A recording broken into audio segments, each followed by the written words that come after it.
News এই মুহূর্তে নিবেদন করছেন টেক অফ এভিয়েশন।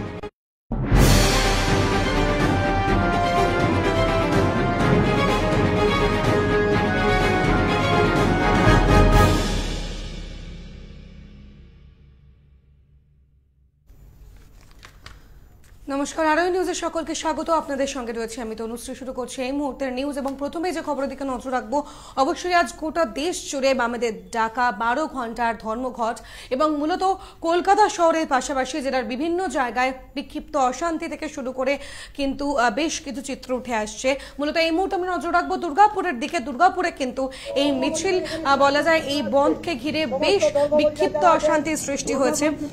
ধর্মঘট সমর্থনে বৃহস্পতিবার অর্থাৎ আজ দুর্গাপুরে দফায় দফায় পথ অবরোধ হয়, যে অবরোধকে ঘিরে পুলিশের সঙ্গে ধস্তাধস্তি ধর্মঘট সমর্থনকারীদের। আর ঘটনাস্থলে দুর্গাপুর স্টেশন সংলগ্ন বাঁকুড়া মোড়। এখানে কংগ্রেস ও সিপিআইএম কর্মী সমর্থকরা রাস্তা অবরোধ করে দীর্ঘক্ষণ। পুলিশ সেই অবরোধ সরাতে গেলে ধর্মঘট সমর্থনকারীদের সাথে শুরু হয়ে যায় পুলিশের ধস্তাধস্তি। প্রতিবাদে টায়ার জ্বালিয়ে অবরোধকারীরা শুরু করে বিক্ষোভ। পুলিশকে ঘিরে বিক্ষোভ দেখাতে শুরু করে তারা। ধুন্ধুমার এই কাণ্ড সামাল দিতে ঘটনাস্থলে পৌঁছয় বিশাল পুলিশ বাহিনী। কিন্তু কেন পুলিশ শাসক দলের হয়ে কাজ করছে এই প্রশ্ন তুলে প্রবল বিক্ষোভ দেখাতে শুরু করে ধর্মঘট সমর্থনকারীরা।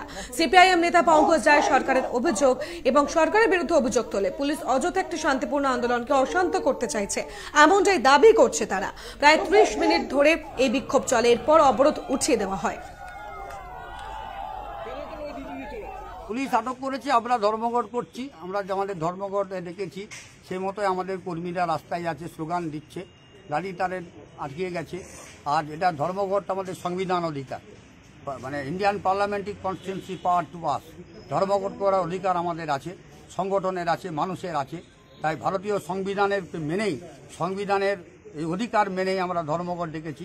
এবং এই ধর্মঘটটা আমরা একা ডাকিনি, এই ধর্মঘট ডেকেছে কেন্দ্রীয় যে ট্রেড ইউনিয়ন সমূহ, ফেডারেশন সমূহ, তার সঙ্গে কৃষক সভা আছে, ছাত্র যুব মহিলা করে 20 কোটি পরিবার, 350 কৃষক সংগঠন আছে, 20 কোটি পরিবার এই ধর্মঘটে সামিল হয়েছে। তাকে 5 দিয়ে গুণ করলে 100 কোটি মানুষ এই ধর্মঘটে সামিল হয়েছেন।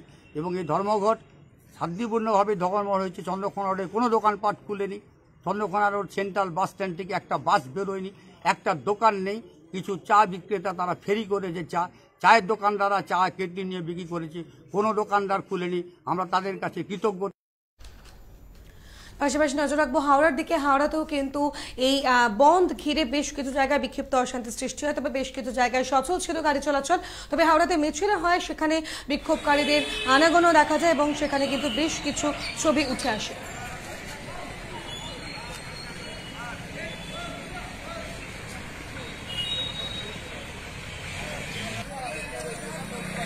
হাওড়ার ছবি মুহূর্তে দেখতে পাচ্ছেন, সেখানে কিন্তু সকালবেলায় খুব একটা অশান্তি না ছড়ালেও কিন্তু সেখানে মানুষজনের সংখ্যা কম ছিল, তবে সেখানে বিক্ষিপ্ত অশান্তির পরিমাণ কম দেখা গিয়েছে হাওড়ায়। এবং হাওড়ায় বেশ কিছু জায়গায় কিন্তু বন্ধের খানিক চিত্র দেখা গিয়েছে।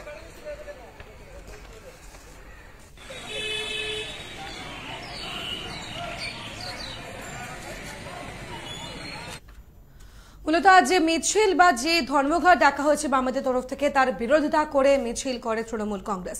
হাওড়ায় তৃণমূল কংগ্রেসের মিছিল হয় মূলত কেন্দ্রীয় সরকারের বিরুদ্ধে, কৃষি বিলের বিরুদ্ধে এই মিছিল বার করে তারা। এবং মূলত যেমনটা দেখা যায়, শিবপুর ট্রামডিপো থেকে হাওড়া ময়দান পর্যন্ত মিছিল করে তৃণমূল কংগ্রেস কর্মীরা।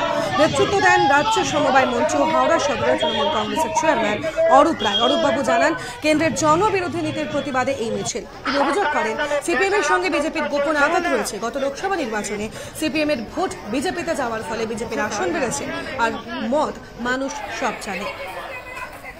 সরকারিকরণ করতে চলেছে এবং তাদের অগণতান্ত্রিক কৃষি বিল, জনস্বার্থ বিরোধী, কৃষক স্বার্থ বিরোধী কৃষি বিল, তার বিরুদ্ধে আমরা মিছিল করছি। আমরা কেন, সারা ভারতবর্ষের মানুষ দেখেছে, বাংলার মানুষ দেখেছে কারা বিজেপির সঙ্গে কাদের আঁতাত আছে। গত লোকসভা নির্বাচনে তারা প্রত্যক্ষভাবে বিজেপিকে সমর্থন করে বিজেপিকে 18টা সিট দিয়েছে এবং তারা নিশ্চিহ্ন হয়ে গেছে। সুতরাং কার সঙ্গে বিজেপির আঁতাত আছে সেটা বাংলার মানুষ ভালো করে জানে। পুলিশ এসেও ব্যাংক খোলাতে পারলো না এবং মূলত এই ছবি উঠে আসে বাঁকুড়া থেকে। বাঁকুড়া একটি সরকারি ব্যাংক খুলতে দেওয়া হয় না এবং মূলত সেই ব্যাংকের সামনে বিক্ষোভকারীরা দাঁড়িয়ে ছিলেন এবং বহুক্ষণ ধরে বিক্ষোভ দেখান। সেই ব্যাংক খোলা যায় না, পুলিশ এসে উপস্থিত হলেও কিন্তু ব্যাংক খুলতে পারলেন না তারা। মূলত এই ছবি উঠে আসে বাঁকুড়ার 12 ঘন্টার বন্ধ, কিন্তু সেখানেও বিক্ষিপ্ত অশান্তি দেখা যায়। পুলিশ এসেও ব্যাংক খোলাতে পারেনি। বাঁকুড়া শহরের মাচানতলা একটি ব্যাংকের শাখাতে ধর্মঘটকারীরা নাছোড়বান্দা অবস্থায় সেখানে বিক্ষোভ দেখাতে শুরু করে এবং ব্যাংক খুলতে দেওয়া হয় না।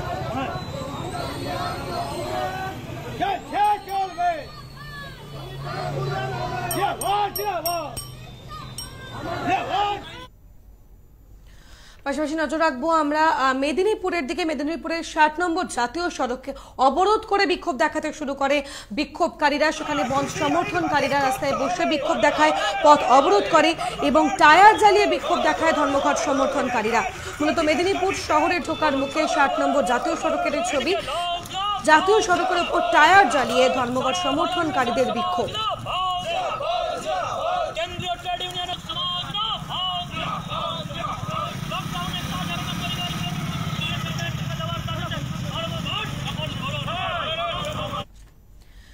বারো ঘন্টার এই বন্ধ ঘিরে মূলত সিউড়ির ছবিটা কার্যত একই রকম। বিভিন্ন জায়গায় অবরোধ চলে এবং বিক্ষোভ দেখায় বাম কর্মী সমর্থকরা, তবে সেখানে অত্যাধিক অশান্তি ছড়ায়নি, তবে বিক্ষিপ্ত অশান্তি দেখা গিয়েছে সিউড়িতে। মূলত অপ্রীতিকর কোনো ঘটনা এড়াতে সিউড়ি থানার পক্ষ থেকে আগেই মোতায়েন করা ছিল অতিরিক্ত পুলিশ বাহিনী। যে সমস্ত বাস বা অন্যান্য যানবাহন রাস্তায় দাঁড়িয়ে পড়েছিল পথ অবরোধের কারণে, সেগুলিকে ইতিমধ্যেই পুলিশ নিরাপত্তা দিয়ে সেখান থেকে বের করে দেওয়া হয়েছে এবং বাস স্ট্যান্ডের সামনে যে অবরোধ চলছিল তাও ইতিমধ্যেই সরিয়ে ফেলা হয়েছে। সেখানেও পুলিশ গিয়ে বাস চলাচল সচল করে। সকাল থেকে শহরে বিভিন্ন দোকানপাট খুলতে দেখা গিয়েছে। স্বাভাবিক ছন্দে এই মুহূর্তে রয়েছে সিউড়ি শহর।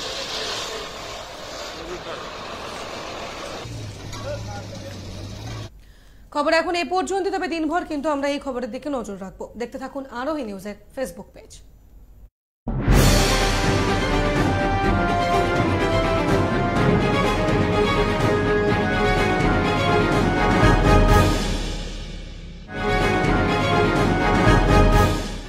নিউজ এই মুহূর্তে নিবেদন করলেন টেক অফ এভিয়েশন।